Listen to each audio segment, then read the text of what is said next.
В Ленске вырос сад памяти в сквере «Старожил». Такую эко-акцию по озеленению провели Центр доп. Образования СРГ и Комитет по семейной и молодежной политике. Участие в ней приняла молодежь из различных организаций и волонтерских движений Ленска.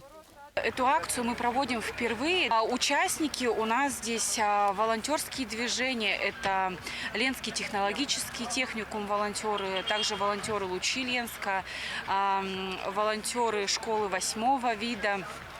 И также у нас принимала участие молодежная администрация города Ленска. Высадили более 20 саженцев таких деревьев, как сосна, береза, акация и даже елочки. Потрудились на славу. Прежде чем приступить к озеленению, провели субботник на территории сквера.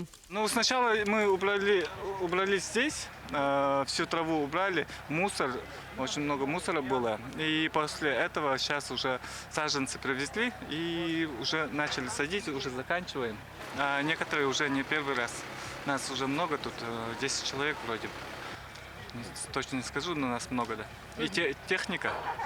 Технику для перевозки саженцев, как и рабочие руки, предоставила одна из ведущих компаний недропользователей Ленска. Много среди участников и новичков. Для кого-то этот экопроект, возможно, станет стартом добрых дел. Для некоторых сегодняшняя акция имеет более глубокий смысл, нежели ее традиционная трактовка. Я первый раз принимаю участие в такой акции. Я посадил сегодня 3 дерева. Ну вот через 20 лет привезу сюда своего сына, покажу ему, что я посадил.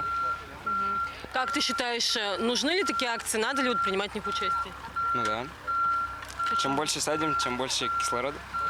Вот так, с заделом на будущее, в пример последующим поколениям и в память о прошлых заслугах наших предков, заботясь о красоте города и здоровье сегодняшних жителей, молодые люди внесли свой вклад в благоустройство Ленска. Анна Кожевникова, Виталий Андреев, Ленск.